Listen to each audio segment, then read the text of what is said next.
Operation Sindoor కు ప్రతీకారంగా పాకిస్తాన్ చేసిన దాడులను భారతదేశానికి చెందిన గగనతల రక్షణ వ్యవస్థ S-400 సమర్థవంతంగా అడ్డుకుంది. భారత్ లో భారీ విధ్వంసానికి పాక్ చేసిన ప్రయత్నాలను వమ్ము చేసింది. పాకిస్తాన్ ప్రయోగించిన క్షిపణులను మార్గ మధ్యలోనే కూల్చివేసి భారీ నష్టాన్ని తప్పించింది. S-400 సుదర్శన్ చక్ర గగనతల రక్షణ వ్యవస్థపై ప్రత్యేక కథనం. రెండు దేశాల మధ్య యుద్ధాలు సంభవించినప్పుడు గగనతల రక్షణ వ్యవస్థలదే కీలక పాత్ర. శత్రు దేశాల క్షిపణులు, డ్రోన్లు, యుద్ధ విమానాల నుంచి ఇవి రక్షిస్తాయి. ఇప్పుడు భారత్ పాకిస్తాన్ మధ్య ఉద్రిక్త పరిస్థితుల నేపథ్యంలో రష్యా నుంచి కొనుగోలు చేసిన S-400 గగనతల రక్షణ వ్యవస్థ కీలక పాత్ర పోషిస్తోంది. ఆపరేషన్ సింధూర్ కు ప్రతీకారంగా పాకిస్తాన్ క్షిపణి దాడులకు దిగగా వాటిని మధ్యలోనే S-400 కూల్చివేసింది. తద్వారా భారత్ లో ఎలాంటి నష్టం జరగకుండా కాపాడింది. S-400 కూల్చివేసిన పాకిస్తాన్ క్షిపణులు పంజాబ్, జమ్మూ కాశ్మీర్ తదితర ప్రాంతాల్లోని పంట పొలాలు, ఇతర ప్రాంతాల్లో లభ్యమయ్యాయి. భారత్ లో భారీ విధ్వంసం సృష్టిద్దామని పాక్ పన్నిన పన్నాగాన్ని భారత గగనతల రక్షణ వ్యవస్థలు వమ్ము చేశాయి.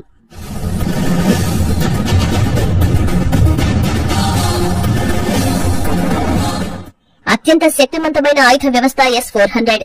శత్రువుల యుద్ధ విమానాలు, క్షిపణులు, డ్రోన్లను మార్గ మధ్యలోనే పేల్చివేయడంలో దీనికి తిరుగులేదు. అందుకే ఆపరేషన్ సింధూర్ ను మొదలుపెట్టిన తర్వాత పాక్ ప్రతీకార దాడులు చేస్తుందని ముందే అంచనా వేసిన భారత దళాలు S-400 ఆయుధ వ్యవస్థను క్రియాశీలం చేశాయి. రష్యాకు చెందిన NOP అల్మాజ్ సంస్థ ఈ సంచార క్షిపణి వ్యవస్థను అభివృద్ధి చేసింది. గతంలో ఉన్న S-300 ను ఆధునికీకరించి దీన్ని రూపొందించింది. ప్రస్తుతం మరింత మెరుగైన S-500 గగనతల రక్షణ వ్యవస్థను అభివృద్ధి చేస్తోంది.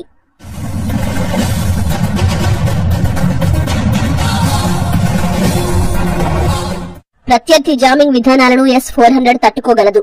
ఇది యుద్ధ విమానాలు, డ్రోన్లు, క్రూజ్ క్షిపణులు, బాలిస్టిక్ క్షిపణులను అత్యంత ఖచ్చితత్వంతో నేలకూల్చగలదు.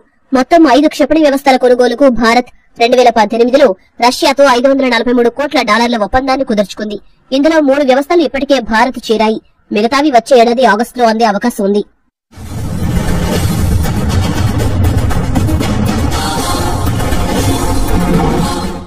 S-400 గగనతల రక్షణ వ్యవస్థ పరిధి 400 కిలోమీటర్లు.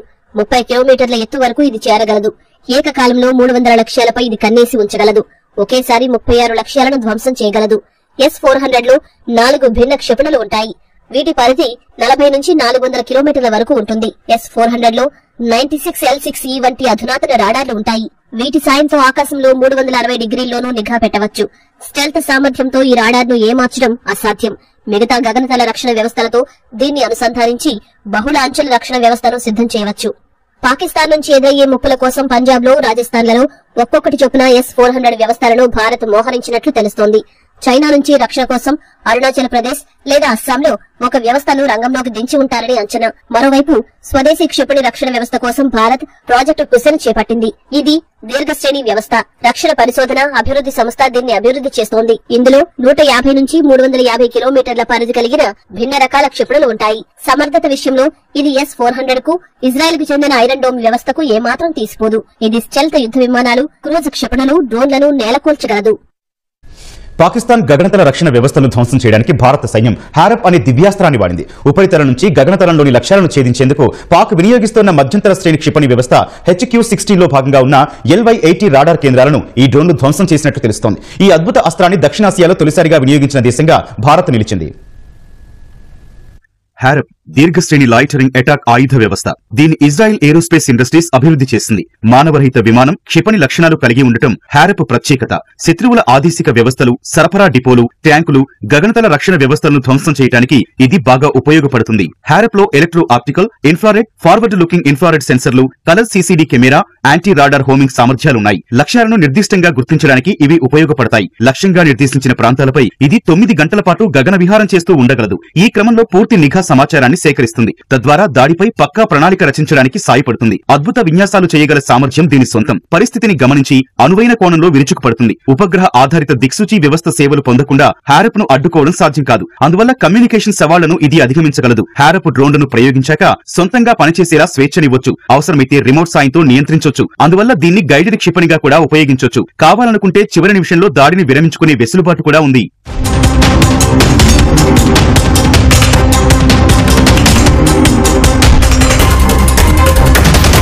హారప్ ను సులువుగా భిన్న వాతావరణాలు, భూభాగాల నుంచి ప్రయోగించవచ్చు. సీల్ చేసిన ప్రత్యేక కంటైనర్లు, డ్రోన్లను, ట్రక్కులు, యుద్ధ నౌకల నుంచి నింగిలోకి పంపొచ్చు. లక్ష్యాన్ని పేల్చుకుంటే అది స్థావరానికి తిరిగొస్తుంది. శత్రు రాడార్లకు అంత సులువుగా దొరకని రీతిలో స్టెల్త్ పరిజ్ఞానంతో దీన్ని రూపొందించారు. యాంటీ రేడియేషన్ సామర్థ్యం కూడా దీనికుంది. యుద్ధంలో తొలుత శత్రువుల గగనతల రక్షణ వ్యవస్థలను ధ్వంసం చేయడానికి ఇది ఉపయోగపడుతుంది. ఉపరితలం నుంచి గగనతలంలోని లక్ష్యాలను ఛేదించడానికి వాడే క్షిపణులు, రాడార్లను తప్పించుకునే సామర్థ్యం దీనికి ఉండటమే కారణం. హారప్ పరిధి 1000 కిలోమీటర్లు. అందువల్ల శత్రు గగనతలంలోకి చాలా దూరం వరకు వెళ్లి దాడి చేయడానికి వీలవుతుంది. రాత్రి పగలు అనే తేడా లేకుండా అన్ని రకాల వాతావరణ పరిస్థితుల్లో ఇది అద్భుతంగా పనిచేయగలదు.